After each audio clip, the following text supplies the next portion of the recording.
everybody, this is Freddy with Freddy Can Fly, and in today's video we are going to be doing the final segment on the Spirit to Fly Barless setup series. Up until this point we have essentially covered everything we need to know. You'll notice from the previous segment there that I did go ahead and I've installed the main rotor now, put on the main blades, got my linkages all connected. And realistically, all we're going to do is just re-walk through that setup wizard and hit all the spots we missed. That should give us a complete setup and make us ready to fly. So make sure your machine is, at this point, make sure your blades are on fairly tight, but still a little bit of loose. You know, you don't want them to be, you want to be able to pull them straight if need be. And then also realize, please make sure that your throttle cannot activate, especially once you get the main blades on. I'm going to get out my old trusty RC logger. Digital pitch gauge is what we're going to be using. And then, of course, we've got our patch cable still plugged in, so we're going to reboot up the software. Now, guys, by the end of this video, this thing should be ready to go out and have a maiden test flight. Take in mind, I will do a follow-up video afterwards on some of the fine-tuning and tweaking to kind of make the machine feel more or less like your own, okay? So with that being said, let's go ahead and get started. Let me go ahead and power up my radio here. Same thing, guys. We're plugged into the PC. We've got our radio powered up. Let's power up the machine. As always, let it do its real quick little song and dance. Should get our jumps. Boom. Okay. Everything looks good. So jump over to the computer with me here real quick. And same thing, guys, let's reopen up the Spirit. Now we're going to kind of repeat more or less what we did in the previous video, except for all of our settings thus far should already be saved, okay? So you'll see here, as always, we're connected. Our version 3.1.0, serial number, everything looks good. Now you'll notice, though, that our setup wizard is now re-highlighted. Every time I power down and re-enter in, it's going to let me redo the setup wizard. Now take in mind, if you really wanted to, you could go back in and actually do everything through here. We don't necessarily have to redo the setup wizard, but just to make things as simple and as easy as humanly possible, I found doing a double setup on the wizard not only lets you double check your work beforehand, but it's going to let us just miss those couple of quick steps, okay? Complete those couple of quick steps that we skipped over in the previous segment, okay? So whichever you prefer, please feel free to do so, whatever makes you comfortable. But for all intents and purposes here, what we're going to do is the same thing, right? So we're going to click Setup Wizard. Going to go through it. Now you do need to select your receiver type again, just to be safe. You know, select your right setup, but we've already done all this, so we'll hit Next. Got our wiring diagram. Double check that everything is as should be. Mine's good. Okay, my servo setups are all good. It never hurts to double check all this stuff, you guys. Same thing with this. Just let's do a double click connect. Boom, boom. Status is now connected. Version reads correctly. We are good to go. Let's move on. Again, with this menu in particular, guys, I always like to double check just to make sure, you know, everything's working the way it's supposed to, and it is. So we know we're good there. We're getting our zeros and our full readouts. Again, I've still got my gyro at 55%. We haven't test flown yet, but that's where we're going to default it. I may actually up it, but we'll see. We'll see when we get to the field. So we'll go next. Everything's still good here. You know, double check again, as in the previous video segment. Make sure that all your collective and your cyclic is moving appropriately. We've been through this. Let's move on. Again, we've done this, but we do need to take a quick break here because there is one step that we did not do in the previous video. So we did 90 our servos, and we used the master servo, right? Jump over to the machine with me here real quick. So in that previous segment, we did 90 the servos, right? We used the master servo and the swash leveling technique by getting all three of our linkages to be exactly the same length, right? Let's kind of get a bit of a zoom out here so we can converse. So Per the previous video segment, we should have left off with all three servos working in sync with each other. That means they're on the same planes, right? Hopefully as 90 as possible. Perfectly level swash. Not only level at center, but level throughout its entire range of travel, right? We did all of that.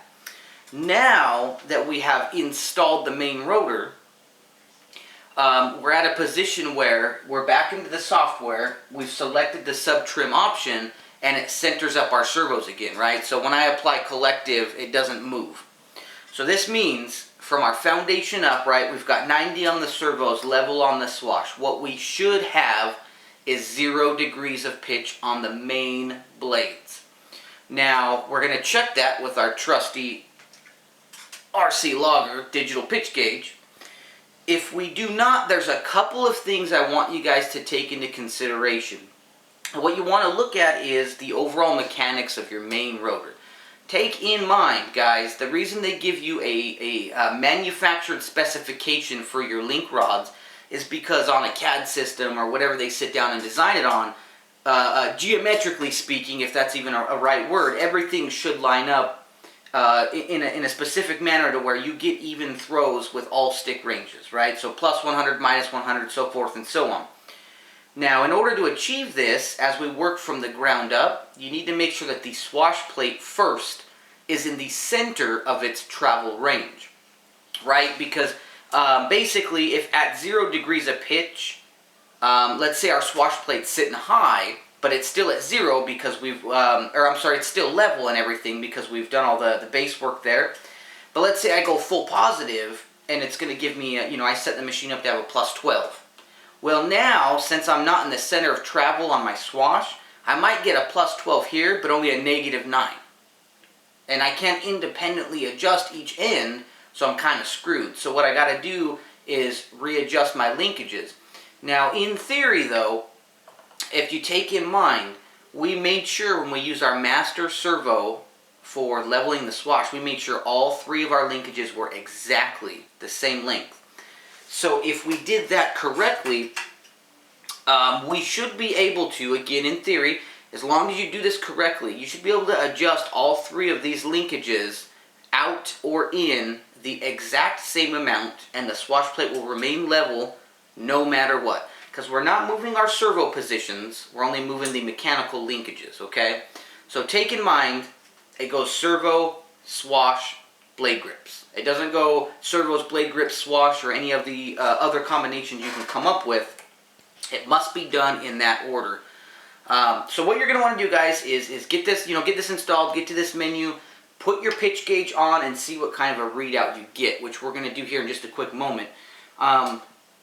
If your pitch is not at 0, don't panic, right? Because what you can then do is adjust your swash to blade grip linkages in or out, right, until your blade grip reads 0 with your trusty RC logger. Now, if we get our blade to 0 and it looks good, but you notice most fly barless systems nowadays, or fly barless heads, if you will, or helicopter main rotors for that matter, have this like little mixing. I've heard it called a mixing base, a washout base, bell arms. I mean, whatever it is, right? This little center hub. This usually has a specification to it as well, like a certain geometry. And this usually helps indicate whether your swash plate is in the center of travel or if it's high or low. And it'll usually designate that in your manual. It'll show you a CAD drawing of these arms, these mixing arms at a 90-degree angle to the swash. Well, on my machine in particular, on the Tron, it does have a bit of a slight downward angle, but it wants a 90-degree on the arm that connects to the swash, not the actual arm that connects to the main hub. Anyways, that's getting into helicopter specifics, but look at your mixing base setup, guys. That should usually be level. If it's not by eyeball what you would perceive as level, that tells you right there your swash is off. So go ahead and adjust it at this time up or down. Get to that point, okay? So anyways, enough of that. So let's get back up to the blade grips. So what I usually am going to do at this point is let's go ahead and let's level out our digital pitch gauge. A few different ways you can do this. I mean, again, everybody's got their own ideas and their own methods. This is just what I decide to do. I usually like to use on machines that have the motor exposed at the top, I like to use the surface of the motor because not only is it all anodized and machined metal, but I find that to be probably one of the most appropriate level surfaces on the machine because it's anchored down by the motor mount. The motor itself is designed and machined to be level, and usually that should be level with the bottom of the swash plate moving up to the main rotor. I mean, that's just what I like to use. Some people, if you can find 2 flat spots on the frames, you can try. I will say this, not all frames are machined equally or laser cut equally or whatever. There could be some burrs or some sanding done or needed. So I like to use a true surface. So anyways, what I'm going to do before I start breaking everything, I guess, is let's go ahead and zero out the pitch gauge real fast. And I'm just going to hold it to the surface of the motor as still as possible, and then we'll zero it out. Okay?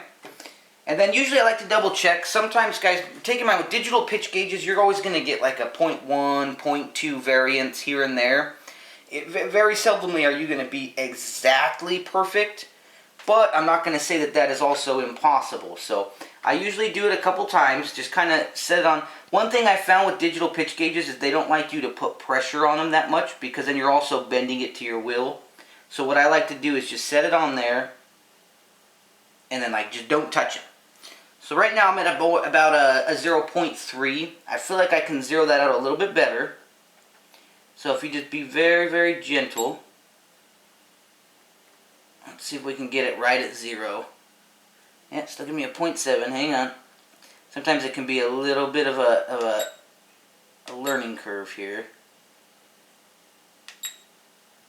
Alright, let's try. There we go. There we go. Okay. So my pitch gauge is now reading at a dead 0 from the top of my motor. And I don't know if you guys can see that or not.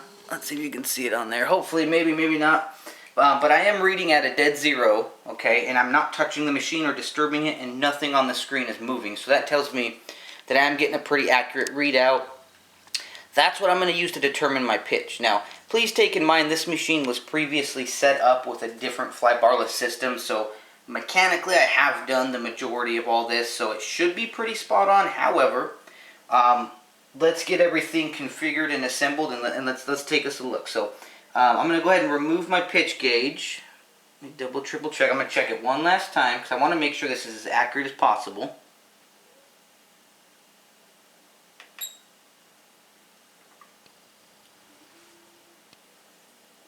And see, I wiggled it just a little bit. So hang on, let's try this one more time.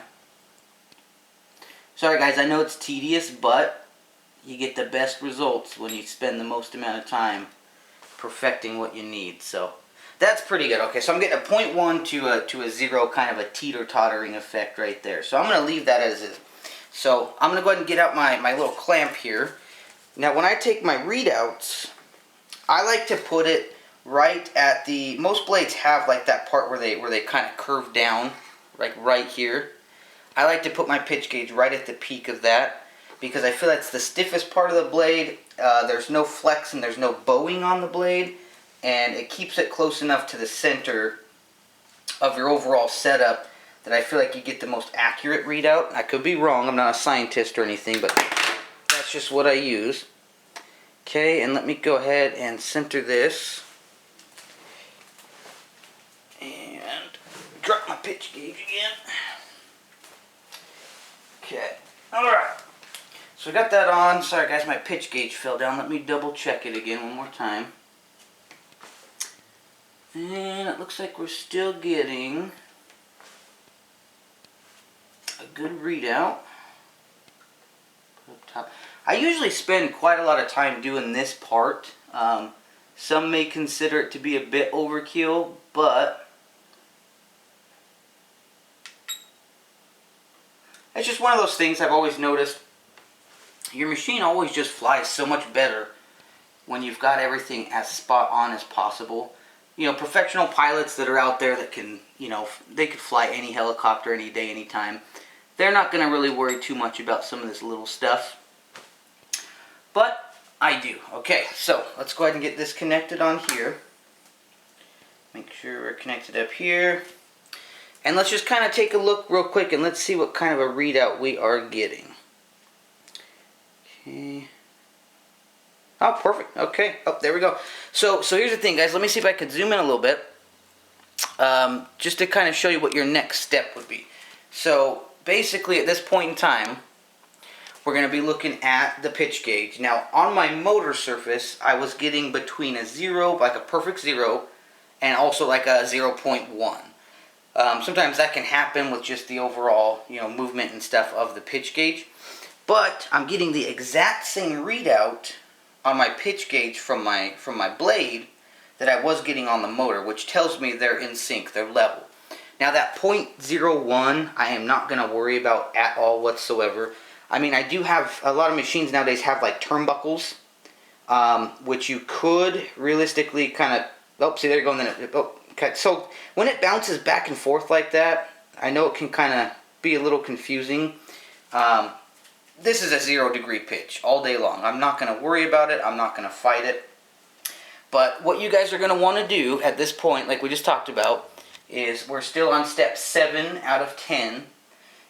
Get your pitch gauge on. Make sure everything is squared up as appropriate.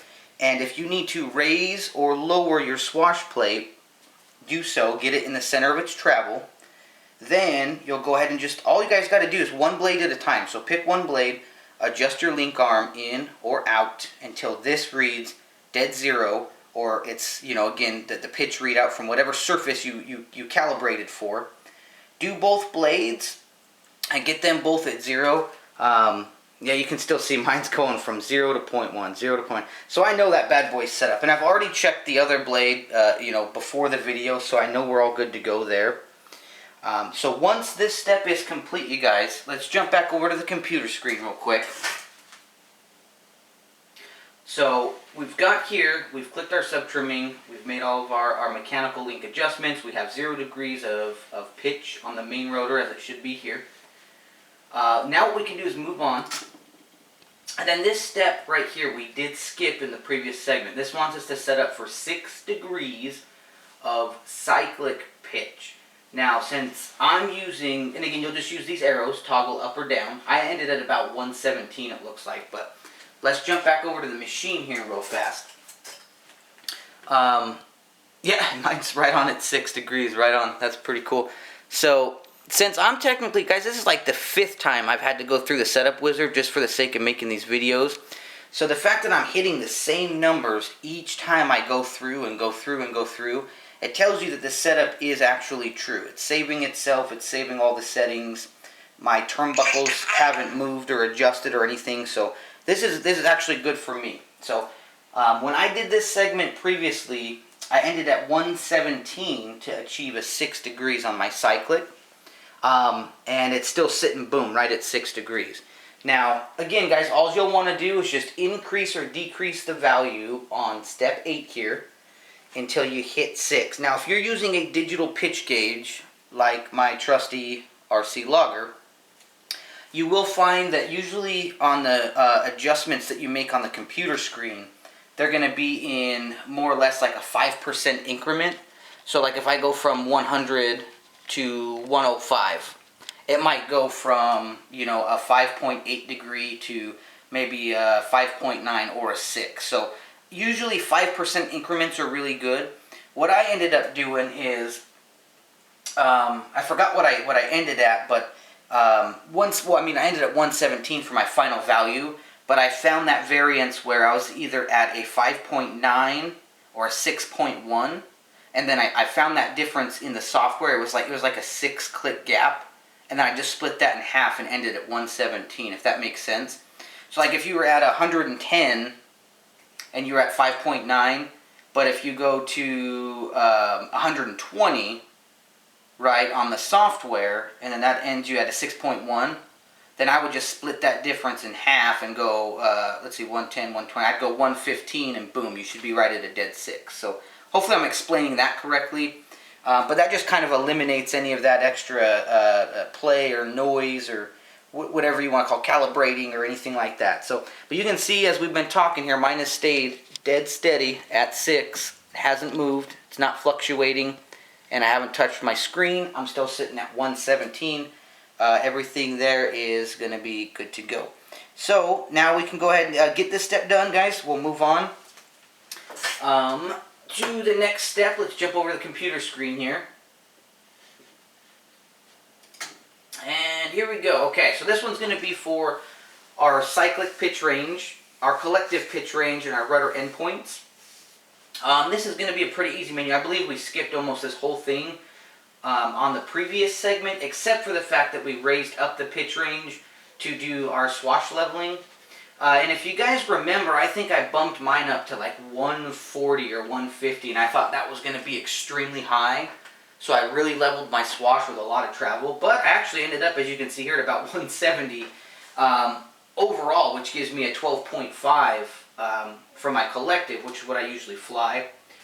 So let's start right here, the pitch range. You'll notice it has no checkbox, so if we jump over here to the machine, you will notice that I can move my collective freely up and down.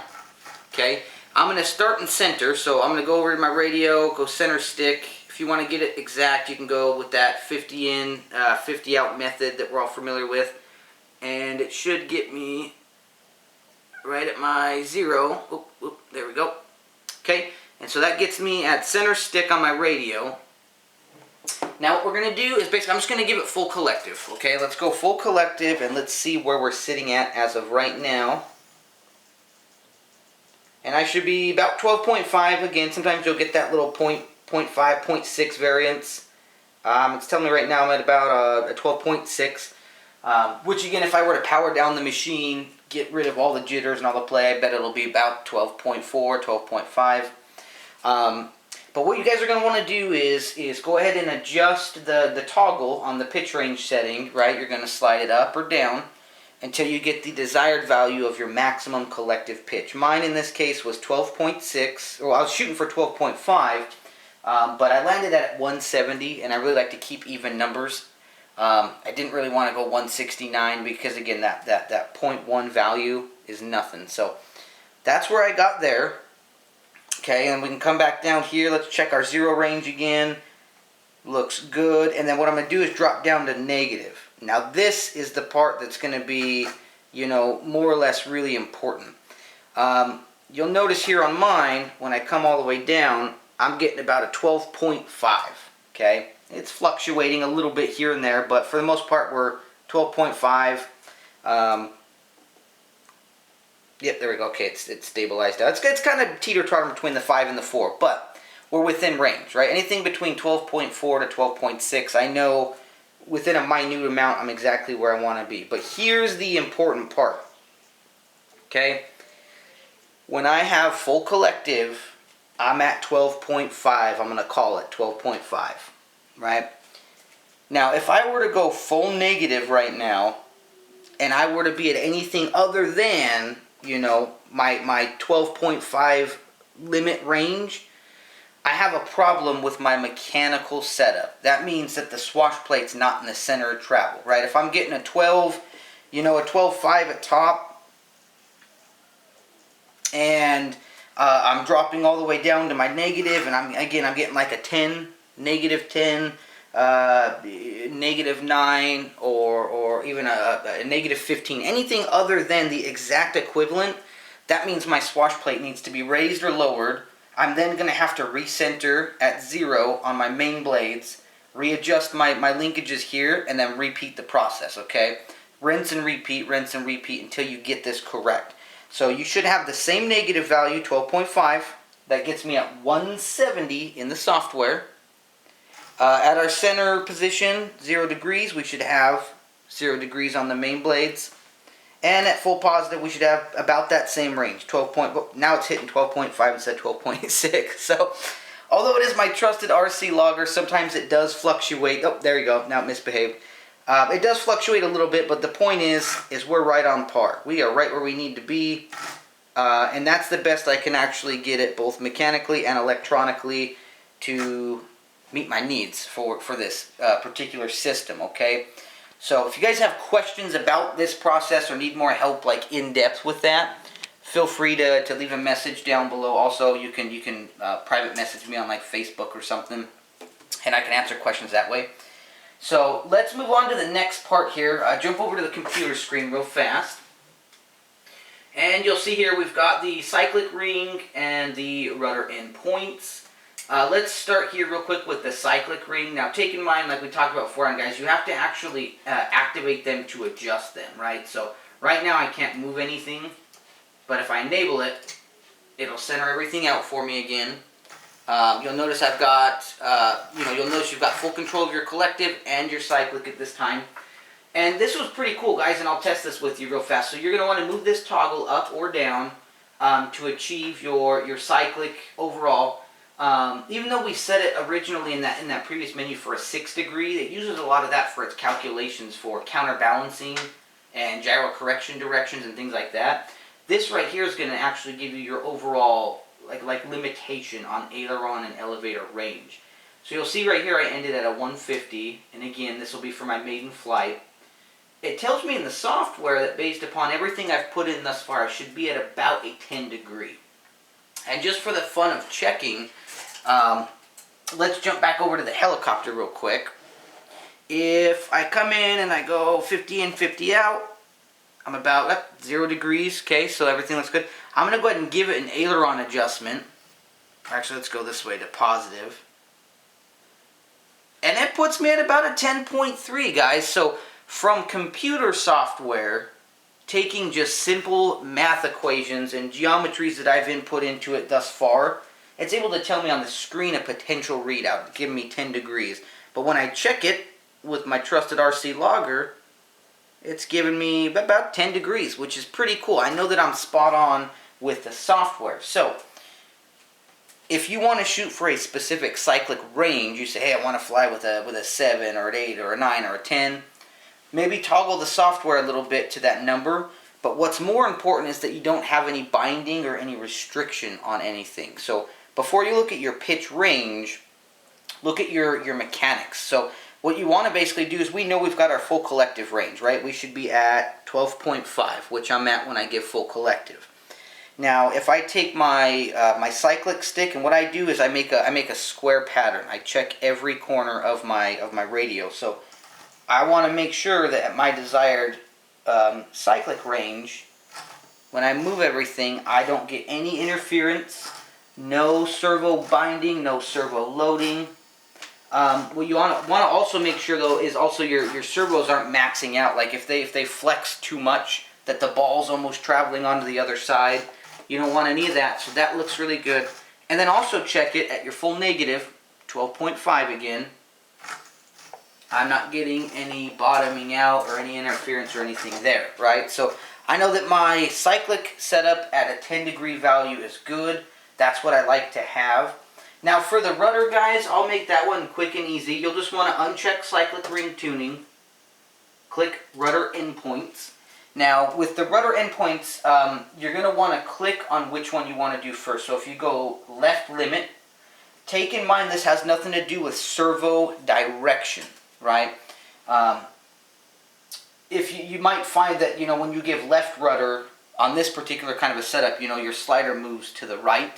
So you would think by adjusting your right limit, it's going to move the slider to the right. No. Okay, this has nothing to do with your tail servo movements or correction directions at all. It's simple.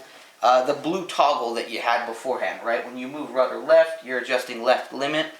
So you'll notice when you move your rudder stick, it doesn't actually interact or do anything. But if you click on it, left limit, it'll move it all the way over to the left of the hub. Just increase or decrease till you start to hear servo buzzing, and then just back it off. And then click on your right limit. Boom, it'll move it all the way over to the right. Same thing, increase it till you get some servo buzz, back it off. Now you've got your full rudder range and ability to move that. And then again, once you uncheck the box, it's going to give you full range of the tail. And the tail should work, but it should get no binding of any sort, okay? So that's all done and easy to go. Jump back over to the computer real quick. And we'll go ahead and complete step 9 out of 10. And as we've seen before, it gives us the congratulations. It lets us know that everything has been completed. You'll want to go ahead and do the same test that we did in the previous segment, where you're going to go ahead and lift up the machine, Double check that the gyro correction directions are correct. Check the tail, check the swash. Let's jump back over to the machine real quick. We'll do a quick zoom out and we'll just kind of double check everything. So we should be done with our pitch gauge. I'm going to go ahead and remove that for now. And if you can, again, just very carefully lift up your machine and just double check that that swash stays level at all times. So if you go forward, it goes back. If you go right, it goes left. Always double check the rudder. And everything on my machine is correct and completed. So at this point in time, you guys, we can actually take this machine outside, go spool it up. You're going to want to set up your throttle curves. If you're using a governor, I'll be using the hobby wing. I got to still calibrate that and everything, and I do have videos that demonstrate that if you're using the same setup. But overall, this thing's ready for the maiden. So I'm going to go out and do some test flying, and I will come back with another video on some of the fine-tuning and things that you want to change or don't change to make it more suitable. Again, I'm going to start with my gyro gain at about 55, and I do believe, let me just double check while I've got you guys here, my cyclic gain setting in the sensors tab is at 60% too, so that's where I'm going to start my default. So thanks so much for watching this series, you guys. I hope everything worked out. Follow me on the next video, and remember, my friends, if Freddy can fly, so can you.